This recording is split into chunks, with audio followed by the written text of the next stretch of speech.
Hello, and welcome to Access to HE Business Communication, Week 1.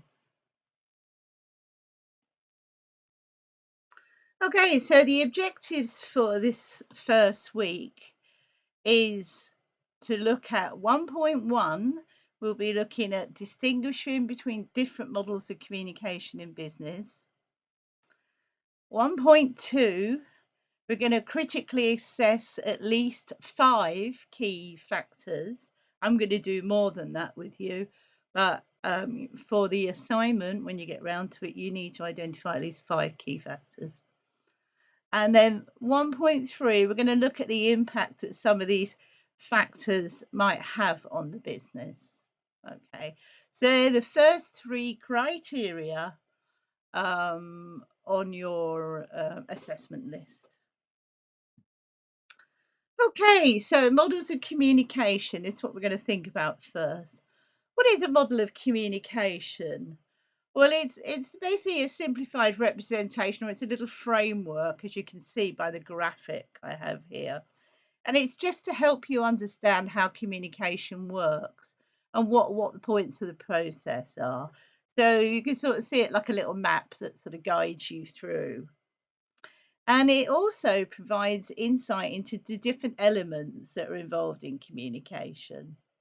So if we study these various models of communication, and then you can see how it takes place, and you might be able to define which model might be more effective than another, which is something that you might be asked to do in the assignment. Okay. But it could also, you can just use it for your own reflection to see whether you can improve your own communication skills as well. It's always good. Okay, the first and probably the most straightforward model is known as the linear model, or sometimes it's known as the transmission model. And this really sort of sees communication as a one-way process in which you simply send a piece of information to someone who receives it at the other end.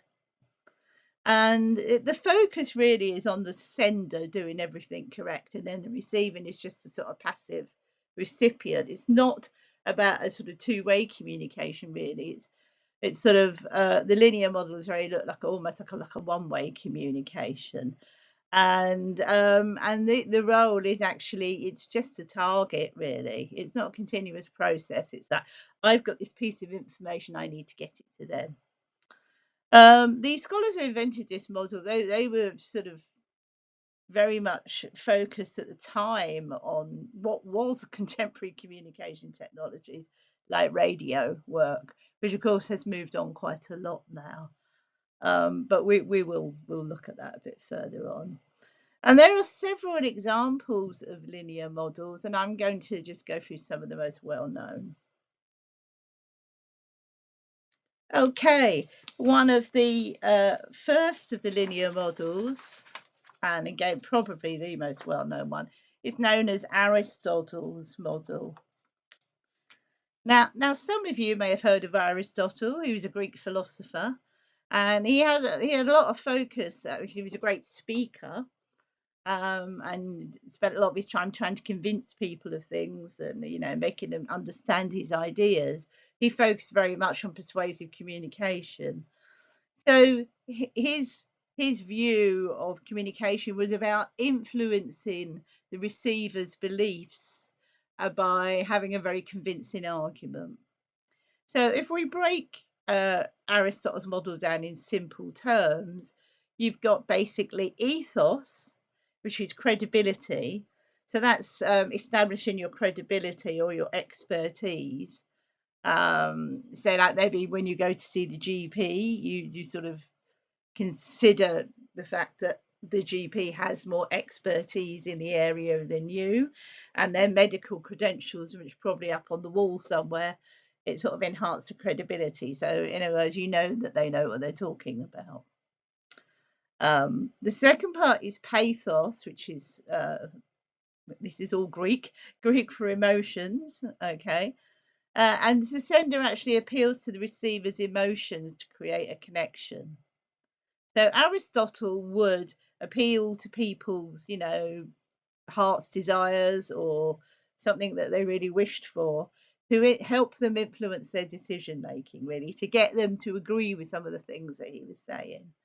And an example of that in the present day is, if you might see an advert for a charity trying to get funding for people starving in another country, or in a war-torn country, that will evoke the film that they use will evoke emotions of compassion to encourage you to donate, or animal charities or children's charities, those sorts of things.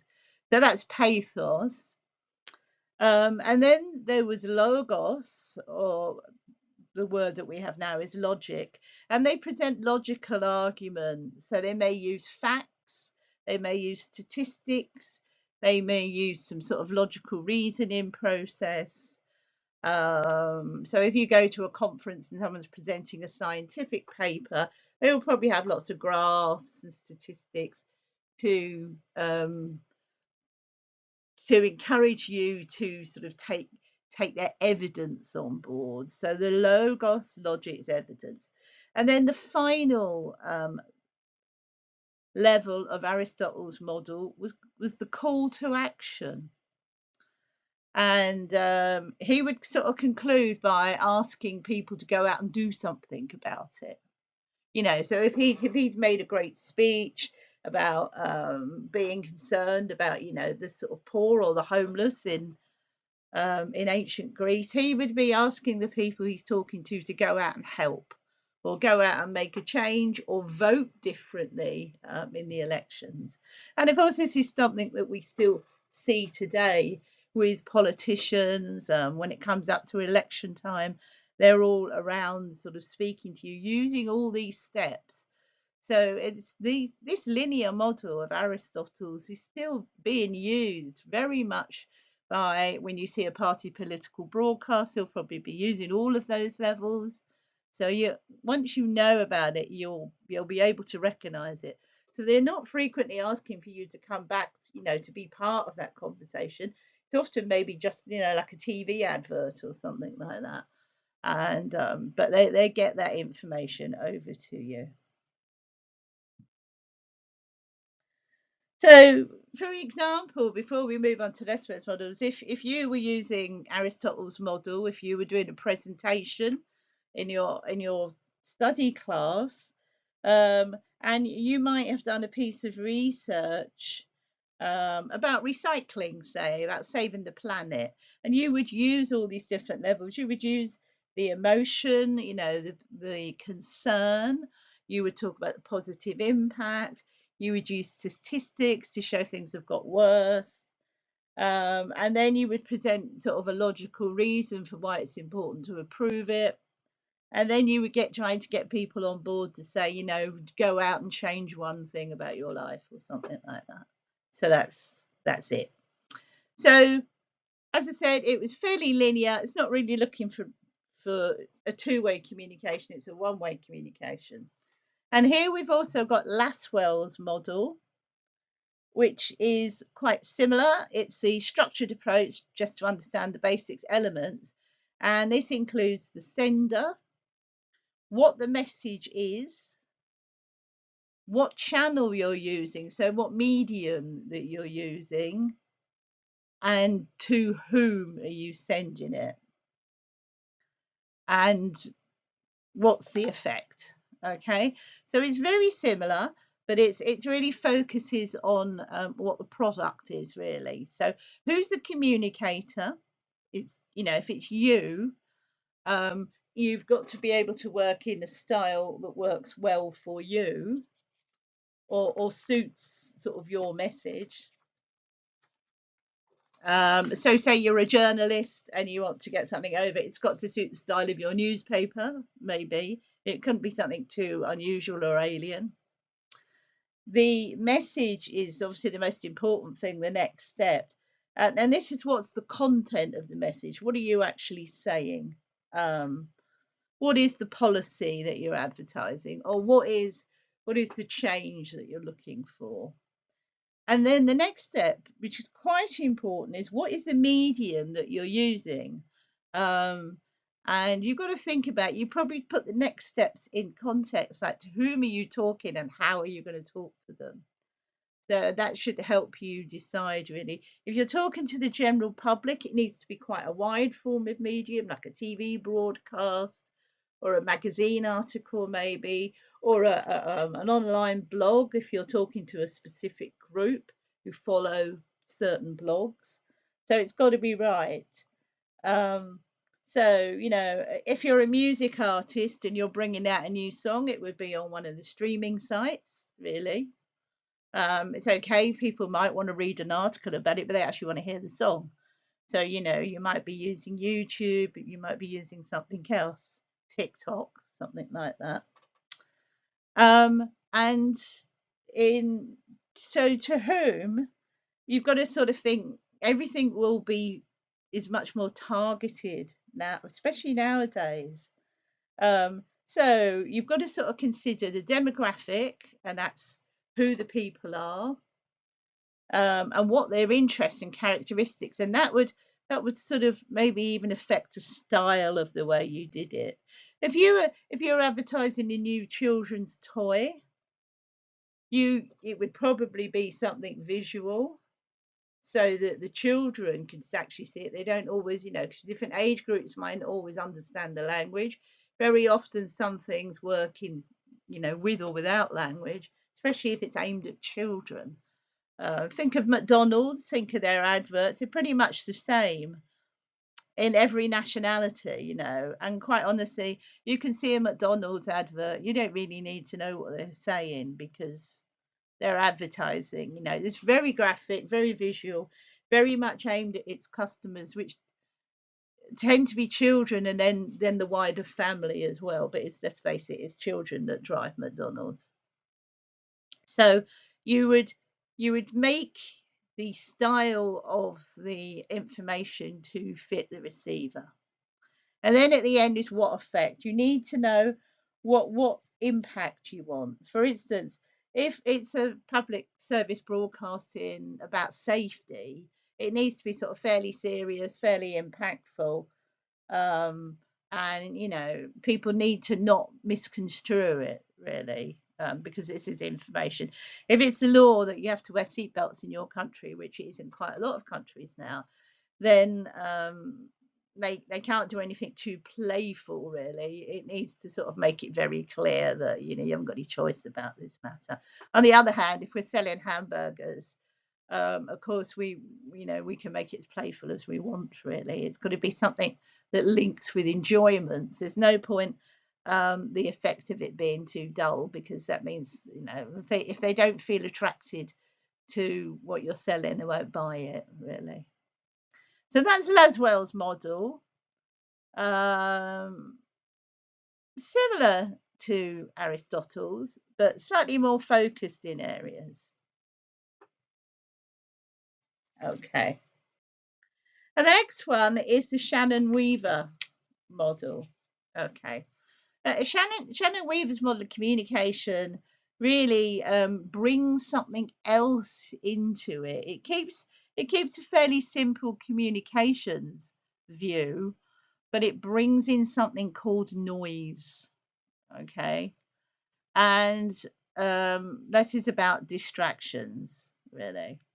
So the process is quite simple. There is a sender, the person who initiates the message. There is an encoder, and that could be a person or it could be a machine, it could be a process, converts the message into suitable form. So it could be someone who writes the script, okay, or it could be the radio producer or radio editor that puts it together. The next step is deciding the channel, which is similar to the one before. What process are we using? Are we just making a telephone call? Are we sending an email? Email has now come into it. Are we just making a statement over the radio or TV? Okay. And we know why we're using the different models. The next step is decoding, which is the process of interpreting and making sense. And again, that could be the way the program's been edited, so it's nice and clear. It's been checked over, the language is clear, the understanding is clear. They might have even checked it out with some people who've listened to it for a bit. Or it could be just the machinery that you use. It could be just your computer program that's your word processing, which is doing your email. Or it could be just your own brain, which is listening to it and decoding it for yourself. Okay. And then the final end is the recipient, the receiver, who receives and understands the message. But along the way, we've got noise. Now, Shannon Weaver was sort of very clear that things like background noise in a phone call, say, for instance, if you're in the middle of a busy railway station and you're trying to sort of depart some information to someone on the phone who's going to come and pick you up, they need to know what time you're going to be there and that. But sometimes noise can interfere with it and they can get the wrong message. Maybe if your spelling's really terrible and you put lots of typos in an email, you might make a mistake and someone might get the wrong address or send something to the wrong place, and that would just be a mistake. But these things Shannon and Weaver decided were all classed as noise, something that sort of interferes, really. So they just brought that in. They said it's just not this straightforward process. Things can interfere with my process. Things can upset it. Okay, so bear that in mind. And finally, we've got Berlow's SMCR model. Now, SMCR, I mean, it's saying, what on earth's that? But actually, it's just the different stages. SMCR is source, message, channel, receiver. Okay, so that's still linear, really. So source is a person who creates it. Message is what the message is. Channel is how, we know that. Receiver is who's waiting to get at the end. But what Berlos added to this or expanded on was they said that at the different stages, the different people who are involved have different characteristics, and we need to be aware of that. So it could be their own personal knowledge, it could be their own personal attitudes, which could cloud the way they say things, and it could be their own specific communication skills, how good a communicator they are or how not good they are. Because just because someone's got the role of passing on this information, they may not always be terribly good at it.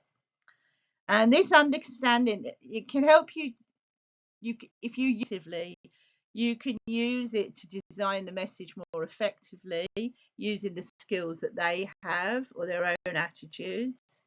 And also that can also help the person on the other end understand it better. Again, though, if their communication skills aren't that good, they may not understand it in the way that you wanted it to go out. Okay, so just thinking, have a look down the list and think about some of these different characteristics that could affect all the different levels. Okay, hopefully to enhance if you do it well, but can cause problems if things don't work that well. Okay. Okay, so those were all the linear models. We're now looking at the second model, which is the interactive models. And it describes when people communicate, they take turns very often. It's not often just this one piece of information that gets sent out. Okay. It used to happen a lot when people sent radios, telegrams, messages, but now we are much more interactive. We may well use our WhatsApp, but somebody comes back and says something back to you. It's very rarely a one-way piece of information. So according to the interactive model, you'll probably recognize it's identifying that it's actually a backwards and forwards conversation. So you get feedback from what people are saying. You say something to someone comes back with something else. So it's having a conversation, really. And the interactive model really doesn't focus much on the actual message that you're delivering, but more about the types of interaction that you have. So when the linear model really focuses on making sure that message got across, this model is really on what the procedure is. And it also identifies the fact that because we are interacting, there can be more than one message being sent at a time. So I might want to tell you something about your assignment. You might want to come back and tell me about a certain area that you're finding sort of different information about, and that you want to work out, which one is the better one.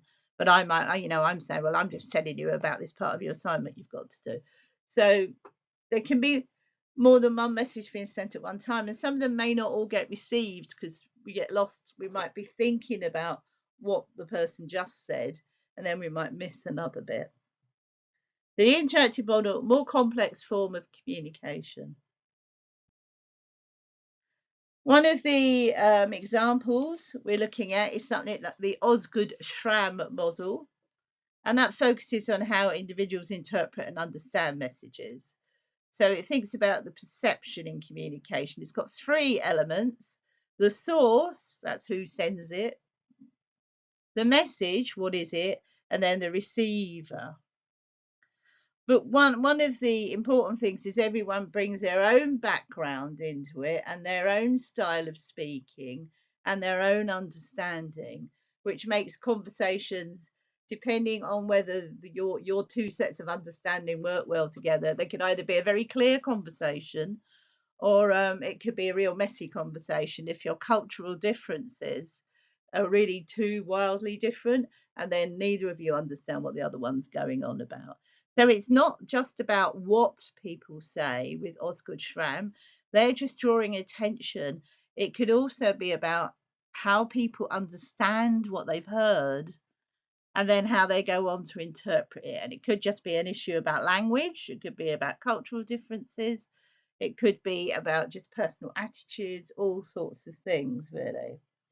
So, for example, if you've got two colleagues who work together who are discussing a project, each colleague's interpretation of the information that they've got for a project they're about to work on might really differ because of their own unique backgrounds and perspectives.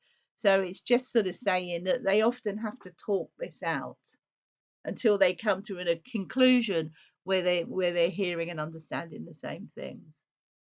Okay, so just bear that in mind. That's Osgood Schramm. So another model of interactive is Wesley and McLean.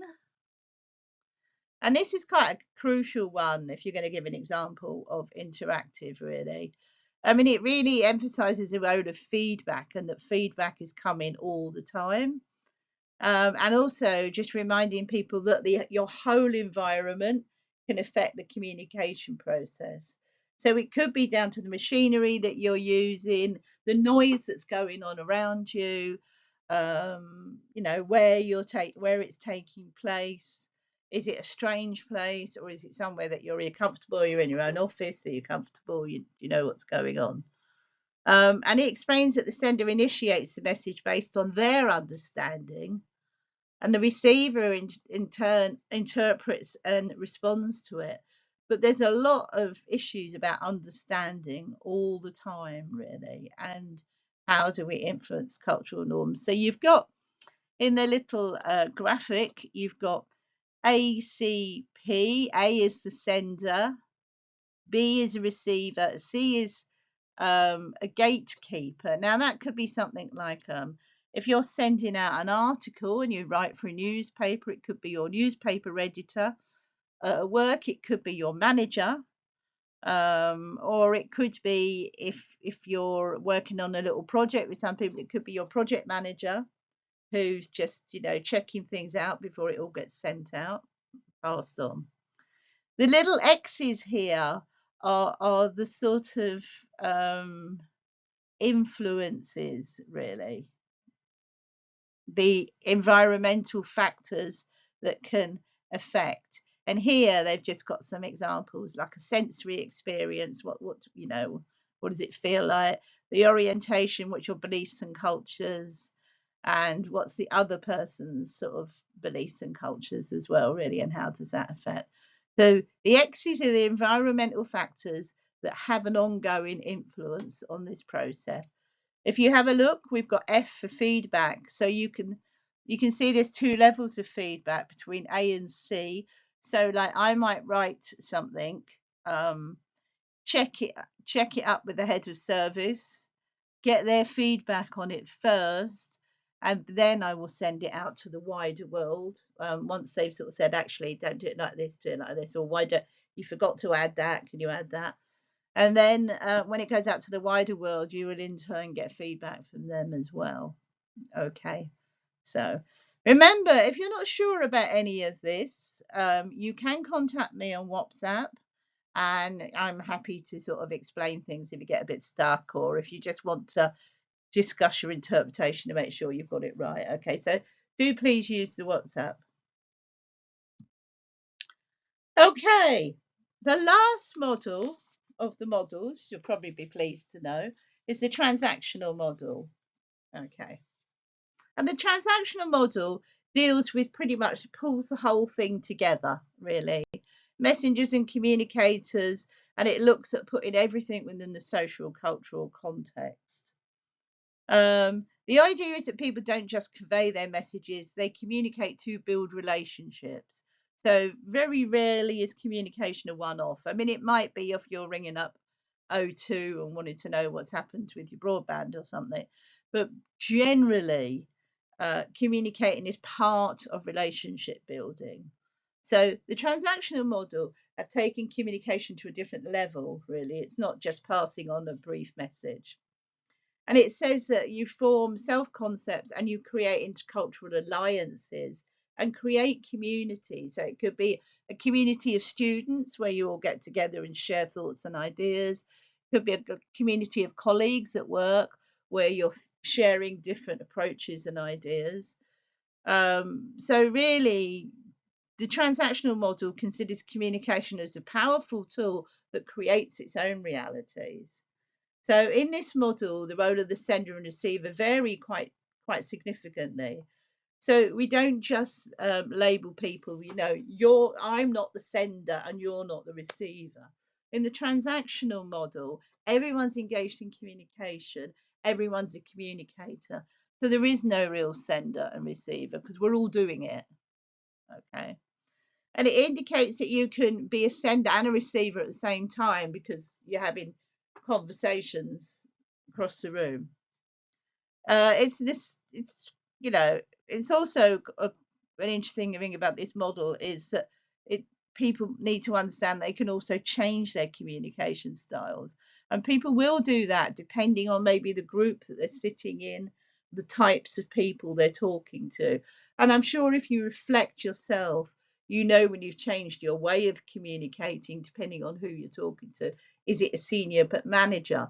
So, do you have to talk differently to them to the talk to your friend when you go out and meet them for a coffee and that sort of thing? So, a little example, you've got Barnland's transactional model here, um, which is again, it really focuses on interpersonal communication, and you can see by the sort of graphic we have now, no longer quite so linear. But it brings in things such as verbal and non-verbal communication. Thinks about people's, so it looks at behavioural cues. It looks at the social context. It looks at the cultural context. The private cues are just sort of things between you and the person who's speaking. The public cues can be anything that's going on around, really, in a wider sense of the word. And it's Burnham's model that brings in things such as active listening, empathy, open-mindedness, being willing to hear the other person's point of view. So as you can see, it takes communication to a much more complex level, really. It allows individuals to enhance their skills and deepen understanding by thinking about others and what their needs are as well, really.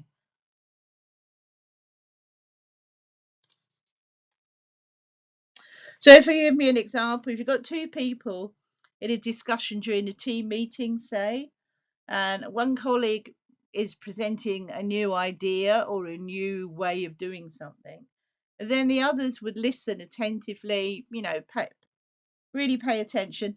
They would nod and provide those verbal cues to encourage someone to keep going. Yeah, we're with you, yeah, this all makes sense to us. Facial expressions, smiling, nodding, showing interest. Showing disinterest is another way of sort of shutting people down. That's the opposite, but it's still part of it. If you're fed up that your person keeps sort of banging on about the same thing all the time, your body language may well show, oh, here she goes again, so remember that as well. So this is Barnum's transactional model. It's showing all the other sorts of cues that work. And we also have Dance's helical model, helical, like a helicopter. This is sort of fairly graphic. So you can see a spiral that gets ever wider as it goes up. And it's known as a dynamic spiral because it does change. It gets wider and it evolves over time. And that's because it's incorporating your and my feedback in it. Um, so it just emphasizes the sort of learning nature of communication. So it says it's cyclical, it's contextual, so it has a context, stays focused. It's continuous, it keeps going until you decide that you're going to finish it, otherwise it will go on and on forever. It's non-repetitive, hopefully, but though sometimes I think sometimes our the idea it's helical is it shouldn't repeat, but I do think sometimes we can get stuck into conversations and they can be a bit repetitive. And it's accumulative. The idea is that you're developing more and more understanding as you go along.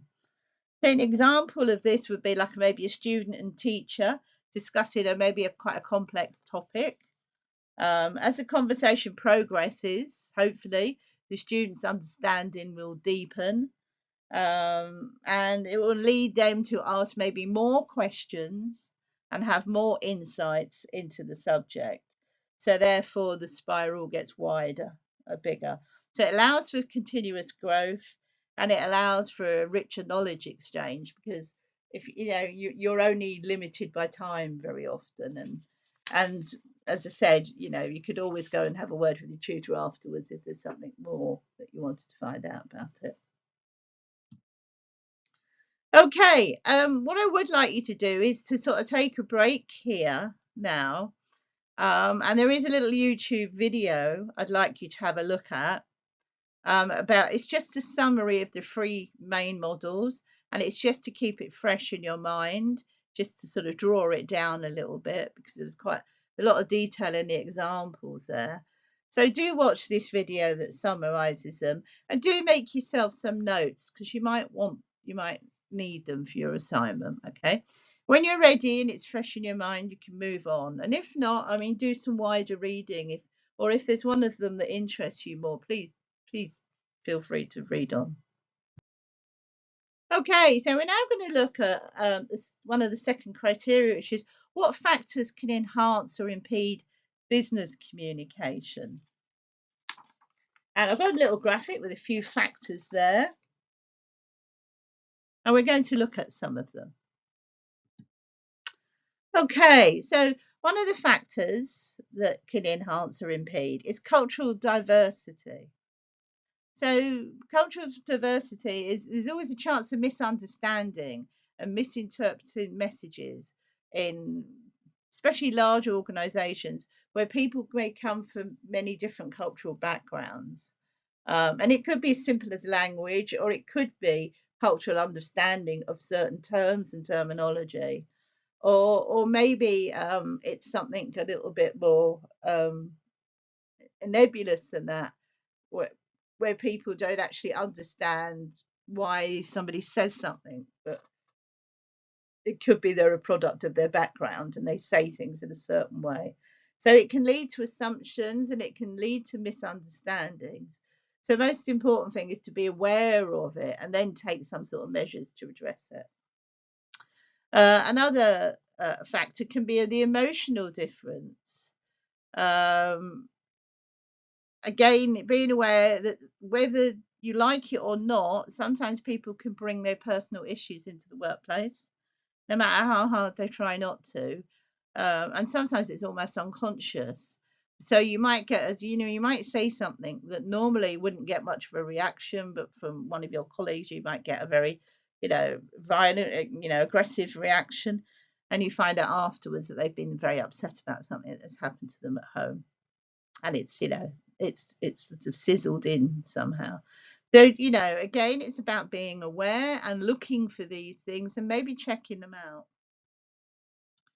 Misunderstanding or misinterpretation in general might not be just left to cultural differences. It can be about the use of language. Now, when I said language, I'm not talking about people speaking different languages, or of course that can be a problem if you're a multicultural organization. But it can often be about technical words and jargon. If someone is new to the organization and you've worked there for 20 years, you've probably got loads and loads of jargon and loads of acronyms, where you just use the letters, TAP or, things like that. And someone who's new won't know what any of these words mean, or they may know some and not others. So they may end up misinterpreting them. So this issue is really common. But if people, don't check themselves, it can lead to really complex problems. And that's why maybe when you do written stuff, don't use jargon. Try to write it out more clearly. I know sometimes, use jargon because it's a short word for a very long paragraph. But try not to use initials in written, even if it's just an email, try to write it out really. It helps. Or be aware and just check out with people that they do know those words without offending them, very difficult. But just prepare your messages very carefully. If it's an important document that's going out, then spell it out really, rather than just use hip words. Because it means that, the in crowd know it and the out crowd don't. Positional differences amongst personnel. This is really about hierarchy. Like I said, you would probably speak differently to your boss or your boss's boss than you might do to your mate you're going for coffee with. Um, Sometimes there is a formality in an organization that the organization likes to keep, and to do well in the organization, you do need to respect that really. Um, but it can cause a problem where, especially if middle management maybe only listen to the people above and don't listen to the people below. So also staff can be quite difficult as well. And they might just avoid any instructions from the manager because they don't want any extra work. And if they stay away from them, then they don't get it. So positional differences can make things difficult. Educational differences, again, it's people's background, especially if you're working in a specialist area. You might have someone, say, if you're working in the health field, someone might be a trained doctor, and they're used to speaking in a certain way, whereas maybe the person, the worker, there might be a care worker who's just got a different level of education. So you may have a different way of thinking about things as well. And you often find out that people of the same educational level, because of the way they've studied, can often have the same thought processes as each other. But it could be quite different from somebody who isn't part of that tribe, I suppose. Past experiences, reflecting on the person from the past. If it's someone who you had difficulty dealing with in the past, you're a bit reticent to actually listen to what they've got to say. And you've got to remember that, even if it's something in your company that you absolutely have to listen to, you have to make an effort to listen to them, whether you like them or not. But that negative experience can often mean that future communication cannot be as effective as it could be if you had a positive experience. If you sort of thought, oh, I like that manager, I like talking to her, she's really nice, you might listen to what she's got to say a little bit more than the other way around. The same as group affiliations. People belong to different groups. Communication can be less effective if people belong to different groups, and they could be formal groups or they could be informal groups. So formal groups could be like, the union leaders and the managers. Um, they often fail because they have a generally hostile attitude to each other anyway, even if they're not even talking about something they disagree on. But also, we have informal group relationships. It could be based on, our religious practices. It could be based on the fact that there's only a handful of women in the organisation, so the women tend to sort of band together as a group. It could be age, so that the older people in the organisation have different views to the younger people in the organisation, and that can affect how business communication works as well. So just these are all the things you have to bear in mind with all of your communication. It can be, it's quite exhausting. And also, that boils down to very individual relationships and the functional relationship between that sender and receiver. When they belong to different functional departments, they may not understand the sender's message. So imagine that I work in the office, I'm the marketing manager, and I'm all about advertising and this, that, and the other with all the technology that goes with it. But I'm trying to talk to the guys who actually make the product, and I haven't got a clue what they're talking about because I don't know how to make it, and they're not interested in all my stuff about factor groups and segregation and that sort of stuff. And I don't know what they're saying. Well, you're saying, well, you can advertise it that we get it in 3 weeks, but we can't because it takes us 4 weeks to make. So there's a misunderstanding there. So just remember, there's a lot of channeling ideas between each other when you work in business, and it can either be positive or negative. So we've looked at those factors. What impact can they have on the business? We sort of worked out that some of them can have negative impacts.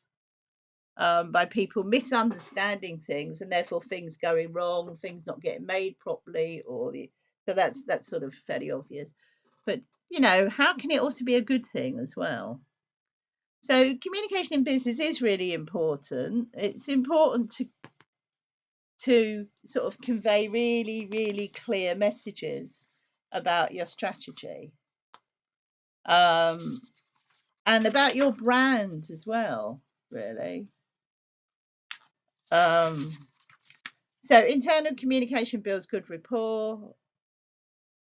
Good communicators are really vital to your profit margin because you need to let people know about you. You never sell your product if people don't know about you. It's that simple, really. So employees who work for you, who communicate well and really have a good understanding of the company's vision, do help to make the company successful because they don't have to be told over and over again what we're aiming to do. So using that effective communication skills can benefit the business in a variety of ways. Let's see how. So building better teams. Good communication in your team builds a positive atmosphere where people can flourish and can enjoy themselves and can work well together. Dealing with job tensions and frictions, that can be resolved quite quickly with good communication, but also can be made a lot worse with bad communication. Preventing misunderstanding and conflicts, that sort of speaks for itself, really. So it's not just about communicating well, it's also about listening to each other as well, isn't it? We need to listen and then we need to react. And to try to find solutions and not to take offense if someone say disagrees with you and says, oh, actually, I don't know, I think I know a better way of doing it. Well, good communicators should be able to sort of rise to that and say, okay, tell me about it. Oh yeah, that is a better way of doing it. And being able to acknowledge that. Your communication improves customer services. Business needs to know what the customers want, and business relationships are very important. We've all been in a situation where we've been hanging on the telephone for hours to some call center, who knows where, and they just keep doing the same stuff over and over again. And if you're really unlucky, you've told the same story to the same person over and over again because the information isn't being passed on. That is not good customer service, even though it's what happens a lot. So you need to make sure you're communicating well, giving people the answers that they're looking for, and making sure that the way you write things and say things is consistent with the brand of the organization. So if you're, as I said, if, before where examples was, like a charity, for starving children, then, you need to sort of use that tone of voice in all of the sort of work that you do.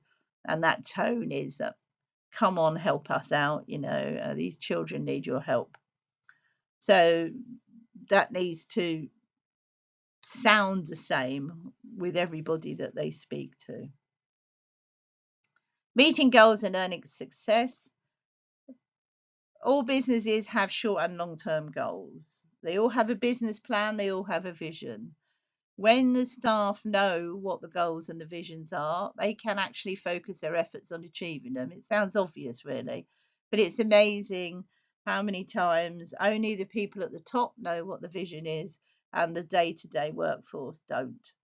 And if they don't know, it's very hard for them to achieve it, or they achieve it by luck more than happenstance, really. So you need to communicate goals very clearly, and that needs to filter down regularly from management through to employees, and giving them targets within the goals is what keeps people motivated. So if they know that they've contributed to that, if they know that they've contributed to extra profits of 100 million or something like that, then it will make them feel that they're actually good. If people remain motivated and focused, it makes people feel that their roles are more important, and it generally improves the loyalty to the company, and it usually reduces turnover of staff. Number 5, promoting creativity and innovation. People are good communicators, share ideas, as I said, without judgment. It's not where you have a go at each other because someone's got a better idea than you. It's about how you listen and take things on board. And if people work together to find a solution as a team, they often come out with a better solution. Now, a lot of people say things by design by committee don't work. And that sort of can be true. But when people are giving their own feedback and it's all being listened to, even if it's not all taken on board, but if you explain why we can't actually do it that way, and they didn't know that, and then they're happier about it. Okay. But they can also, if you're involving your team in trying to find the solutions, instead of being the manager that thinks they've got to find all the answers themselves, they can often come out with different ways of serving the customers, because they're the guys who can often be the closest person to the customer. So they might have more insight than you think. Good communication skills will also, for you as an individual, advance your career prospects. If you're a good communicator, it will definitely help you earn promotions. You'll do your job better. You'll be better thought of in your job, and it can help you advance your career within that organization and elsewhere, because you'll be open to learning lots of new ideas. So those are the benefits. So finally, to finish off, there's a blog link about the importance of communication, which I'd really like you to have a look at. It's quite interesting. It's well written. And again, it will summarize some of the things that we've talked about here. And it will give you just a good insight, and it will just refresh your mind. So you can either take a bit of time, digest all this, and then go back and check the blog. Or again, have a look at the blog, maybe take a few notes as well, just to put it all together. Okay, so that's this first week, and I will see you next week. Thank you. Bye.